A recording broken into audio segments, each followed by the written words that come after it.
আমলাতন্ত্রের লাল ফিতের ফাঁসেই ফাঁসিতে চড়তে চলেছে ফুটবলের যুব বিশ্বকাপের স্বপ্ন।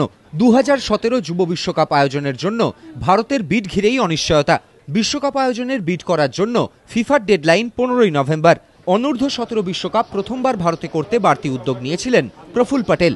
ফেডারেশন থেকে সব কাগজপত্র বহু আগেই পাঠানো হয়েছে ক্যাবিনেটে, পরে ক্যাবিনেট যা পাঠিয়েছে সচিবালয়ে। কিন্তু অভিযোগ, মাসের পর মাস কেটে গেলেও ক্রীড়ামন্ত্রক থেকে ফাইল এগোয়নি।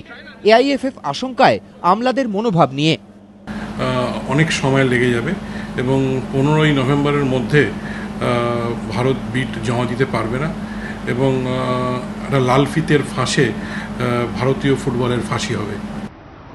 ফেডারেশন সূত্রের খবর, কমনওয়েলথ গেমস দুর্নীতি এবং কয়লা ব্লক কেলেঙ্কারির পর সতর্ক সচিবালয় বিডে সই করতে আপত্তি জানিয়েছে।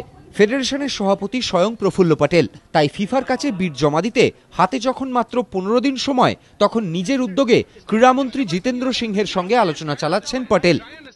শ্রী প্রফুল্ল প্যাটেল নিজে চেষ্টা করছে, উনি চান না এই সুযোগটা হাতছাড়া হোক, কারণ উনি এটা নিয়ে খুবই আশাবাদী ছিলেন যে ভারতীয় ফুটবলকে এগিয়ে নিয়ে যাওয়ার জন্য এই বিশ্বকাপটা ভারতের খুব জরুরি ছিল। সুতরাং সেই জন্য উনি খুবই চেষ্টা করছেন। যুব বিশ্বকাপের জন্য আরও অনেক দেশই বিড করছে। তবে জুরিক থেকে ফিরে প্রফুল্ল প্যাটেল আশায় ছিলেন স্বয়ং সেপ ব্ল্যাটার ভারতে যুব বিশ্বকাপের সম্ভাবনা নিয়ে আগ্রহ প্রকাশ করায়। তবে আপাতত যা পরিস্থিতি, ক্যাবিনেট সচিবালয়ের মনোভাবে হতাশ ফেডারেশন। প্রদীপ্ত গোস্বামী, এবিপি আনন্দ।